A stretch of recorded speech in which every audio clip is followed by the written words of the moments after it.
Yes నిన్న మీకు ఏదైనా ఒక ప్రాబ్లమ్ని ఏదైనా ఒక ప్రాబ్లమ్ని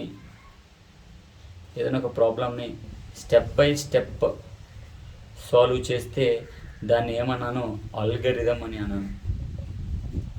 సో ఇప్పుడు అదే ప్రాబ్లమ్ని మనం ఏదైనా డయాగ్రామ్ రూపంలో కానీ లేకపోతే పిక్చర్ రూపంలో కానీ దాన్ని చూపించగలిగితే, అంటే రిప్రజెంట్ చేస్తే, దాన్ని చూపించగలిగితే ఆర్ రిప్రజెంట్ చేస్తే దాన్ని ఏమంటారు అంటే, ఏదైనా ఒక ప్రాబ్లమ్ని స్టెప్ బై స్టెప్ రాస్తే అల్గరిథం అని అంటారు. ఏదైనా ఒక ప్రాబ్లమ్ని బొమ్మ రూపంలో కానీ డయాగ్రామ్ రూపంలో కానీ పిక్చర్ రూపంలో కానీ రిప్రజెంట్ చేస్తే, దాన్ని చూపించగలిగితే దాన్ని ఏమంటారు అంటే ఫ్లో చార్ట్ అని అంటారు. స్టెప్ బై స్టెప్ రాస్తే దాన్ని అల్గరిథం అని అంటారు. సో దాన్ని పిక్చర్ రూపంలో రాస్తే దాన్ని ఫ్లో చార్ట్ అని అంటారు. So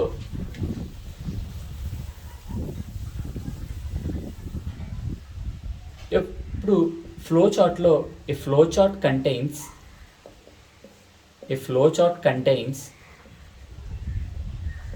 many symbolic representations.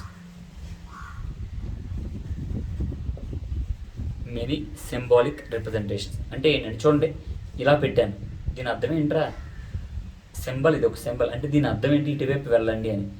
దీని అర్థం ఏంట్రా, ఇటువైపు రండి అని. అవునా కదా? సో అలా దీని అర్థం ఏంట్రా, మ్యాథ్స్లో దీన్ని ట్రయాంగిల్ అంటారు. ఏమంటారు? ట్రయాంగిల్ అంటారు. అంటే చూడండి, ప్రతి బొమ్మ ఏదో ఒక రిప్రజెంటేషన్ చేస్తుంది. సో అలాగే చూడండి, a flow chart contains many symbolic representations. అంటే ఇలా ప్రతి సింబల్ ఏదో ఒక రిప్రజెంటేషన్ చూపిస్తుంది.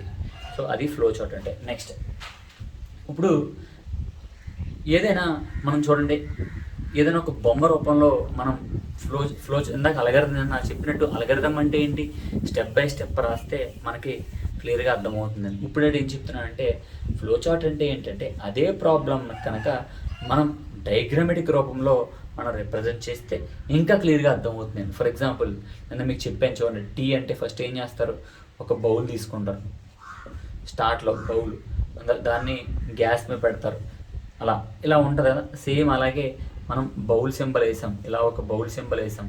సో నెక్స్ట్ ఇలా గ్యాస్ సింబల్ వేసాం. సో అంటే మనం ఇదేమో ఇలా పద్ధతిగా రాసుకునే దాన్నేమో అల్గరిథం అంటారు. సేమ్ అదే దాన్ని డయాగ్రామెటిక్ రూపంలో పెడితే దాన్ని ఫ్లో చార్ట్ అని అంటారు. సో నెక్స్ట్, ఫ్లో చార్ట్లో మనకి రకరకాల డయాగ్రామ్స్ ఉంటాయి. సో మనం నిన్న ప్రతిదానికి స్టార్ట్ రాసాము, అలాగే స్టాప్ రాసాము. స్టెప్ 1లో ఏం రాసాను, స్టెప్ 1లో స్టార్ట్ రాసాము, చివరిన ఎండ్ రాసాం, last step. For example 5 last step అనుకోండి, స్టాప్ రాసాం. ఇప్పుడు వీటిల్నే మనం బొమ్మల రూపంలో పెడతాం. ఎలిప్స్, ఈ రెండింటిని ఇలా రిప్రజెంట్ చేస్తారు. ఎలిప్స్ ఏంటమ్మా, ఎలిప్స్ ఏంటిది, ఎలిప్స్ అంటే స్టార్ట్నే స్టాప్ని. అలా కాకుండా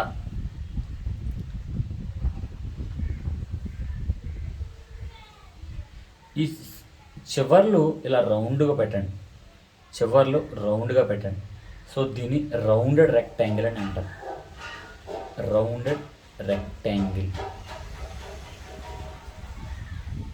సేమ్ ఇది కూడా అంతే, ఇలా చివర్లు రౌండ్గా పెట్టండి, రౌండెడ్ రెక్టాంగిల్.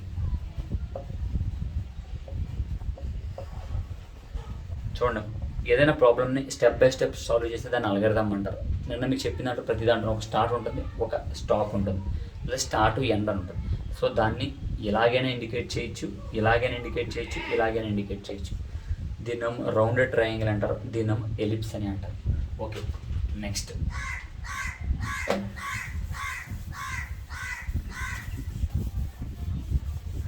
మనం నేను మీకు చెప్పాను ఏదైనా రెండు నెంబర్ని యాడ్ చేసి ఒక దాంట్లో పెట్టండి. So A = 5, B = 6.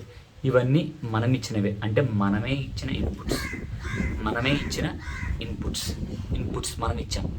ఇప్పుడు C is equal to A plus B, ఈ రెండిటిని యాడ్ చేసుకుని మనకి సి వాల్యూ రావాలి. సో రావాలి అంటే ఇదొక అవుట్పుట్. సో మనం ఇచ్చిన ఇన్పుట్స్ ఏంటన్నా ఇవి, మనకు కావాల్సిన అవుట్పుట్ ఏంటి, సి వాల్యూ. సో మనం నిన్న స్టెప్ 2లో take A value, next step 3లో take B value, next C is equal to A plus B, next value of C అని రాసాం. సేమ్ అంటే ఇది ఇన్పుట్టే తీసుకున్నాం, మనం ఇచ్చిందే, ఇది మనం ఇచ్చిందే. సో ఈ రెండింటిని క్యాలిక్యులేట్ చేసి, ఈ రెండింటిని అంటే క్యాలిక్యులేషన్ ప్రాసెస్ ఎవరు చేస్తున్నారు, ప్రాసెస్ క్యాలిక్యులేట్ అంటే లెక్క చేస్తుంది ఎవరు చేస్తున్నారు, C is equal to A plus B. అంటే ఈ రెండింటిని లెక్క ఏదో జరుగుతుంది కదా, సో అది ప్రాసెస్ అని అంటారు. ఏమంటారమ్మా, ప్రాసెస్ అని అంటారు. ఆ ప్రాసెస్ అయిన తర్వాత మనం ఇచ్చినవి ఇవి రెండు. సో అది లెక్క చేసింది ఇది, దానికి వచ్చిన అవుట్పుట్ సి వాల్యూ. సో ఇప్పుడు ఈ రెండిట్లకి దీనికి అంటే దీనికమ్మా, నేను రౌండ్ చేసిన దానికి కాదు, దీనికి ఒకటి ఇక్కడ టిక్ పెడతాను, ఈ టిక్లు పెట్టిన మూడాటిని ఇన్పుట్ అవుట్పుట్ అంటారు. ఇవేమో ఇన్పుట్లు, ఇవేమో అవుట్పుట్లు. సో ఇన్పుట్ అవుట్పుట్లకి ఏముంటాయి అంటే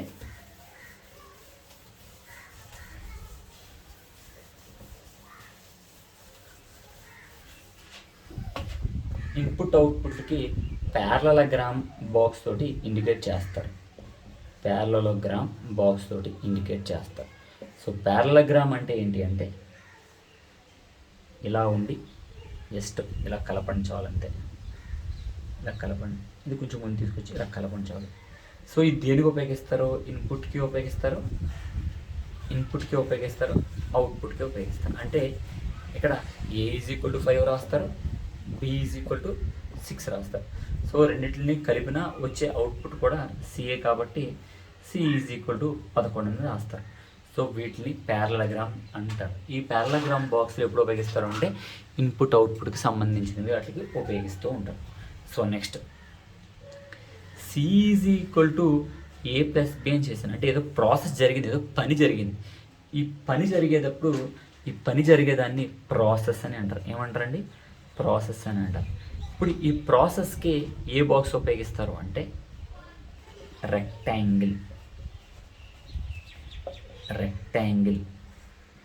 ఇలా ఒక రెక్టాంగులర్ బాక్స్ ఉపయోగిస్తారు. అంటే C is equal to A plus B అని ఇక్కడ రాస్తారు. ఓకేనా. నెక్స్ట్ నేను మీకు చెప్పాను చూడండి, ఏ గ్రేటర్ దాన్ బి అంటే డెసిషన్ తీసుకున్నాం. అవును అయితే ఇటువైపు వస్తుంది, కాదు అయితే ఇటువైపు వస్తుంది. సో దాన్ని డెసిషన్ బాక్స్ అని అంటారు. డెసిషన్ బాక్స్ మధ్యలో ఇక్కడ రాస్తారు ఏ గ్రేటర్ దాన్ బి. ఎస్ అవును అయితే ఇటువైపు వస్తుంది, కాదు అయితే ఇటువైపు వస్తుంది, ఫాల్స్ అయితే ఇటువైపు, ట్రూ అయితే ఇటువైపు. సో మన ఇష్టం, అవసరమైతే ఇది ఫాల్స్ పెట్టుకోవచ్చు, ఇది ట్రూ పెట్టుకోవచ్చు, మన ఇష్టం, ఎలాగైనా పర్వాలేదు, మాది మన చాయిస్. సో దీన్ని డెసిషన్ బాక్స్ అని అంటారు. ఏమంటారండి, decision box.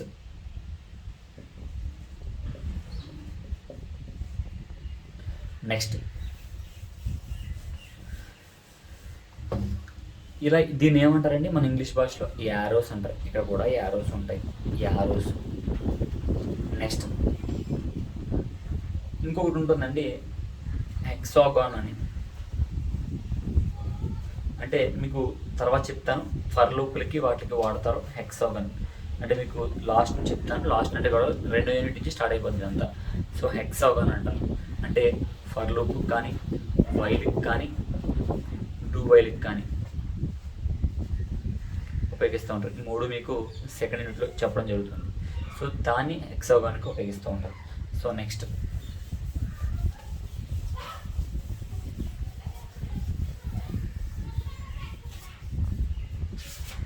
So for example ఏదైనా ఫ్లో అల్గరిథం రాస్తాను, అల్గరిథం నుంచి నేను మళ్ళీ ఫ్లో చార్ట్ వేస్తూ ఉంటాను. సో చూడండి,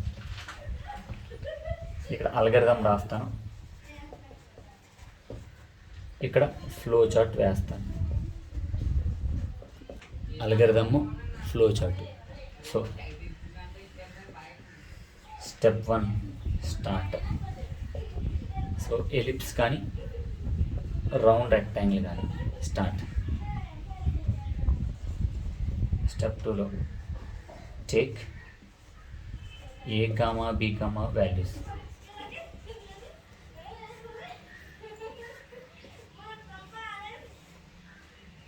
take A comma B values అని రాసుకోండి. దీని లోపల నాకు సరిపోవట్లేదు, బయటకు వచ్చాను. సో స్టెప్ 3లో C is equal to A plus B. So ఇది ప్రాసెస్ కదా చేసేది, ఏ వాల్యూని బి వాల్యూని. సో దీన్ని ప్రాసెస్ బటన్ ఇది. C is equal to A plus B. Next step 4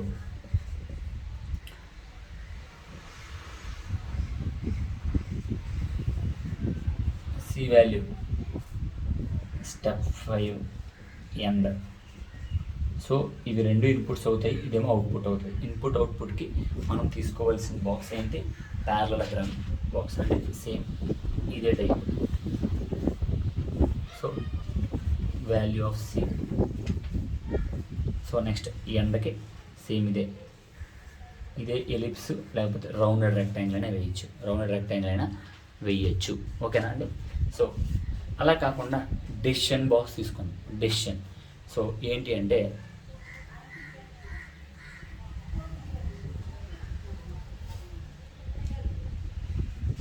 A greater than B. అవును అయితే ఎస్ అయితే ఏ ఈస్ గ్రేటర్, ఎల్స్ కాదు అంటే బి ఈస్ గ్రేటర్. సో అమ్మ ఇవేనమ్మ లైన్స్, యారోస్ అంటారు, ఇవే యారోస్. సో ఇప్పుడు దాకా దీని దాకా కామన్. సో నెక్స్ట్ ఏం జరిగింది, డెసిషన్ ఏ పెద్ద బి పెద్ద అని డెసిషన్ తీసుకోవాలి. సో అవును అయితే కనుక A is greater, A is greater. So మనకి ఏ పెద్ద అని తేలిపోయింది. ఇప్పుడు ఏ అదే కదా అవుట్పుట్. సో కాదు కాని పక్షంలో B is greater, B is greater. So ఇప్పుడు ఇక్కడైతే ఎండ్ వస్తుంది అట్టుగా. ఇప్పుడు ఈ రెండింటిని కలపాలి, కలపడానికి మనం ఇక్కడ సర్కిల్ వాడతాం, చిన్న సర్కిల్. సో దాన్ని కనెక్టర్ అని అంటారు. ఏమంటారండి, కనెక్టర్. సో అప్పుడు స్టాప్. ఇది ఫ్లో చార్ట్ అండి, ఇది ఫ్లో చార్ట్. సో నిన్న అలగదని చెప్పాను, ఇవాళేమో ఫ్లో చార్ట్ చెప్పాను. ఓకేనా అండి. 1-2 సార్లు వినండి, అర్థం కాకపోతే అడగండి. ఓకేనా.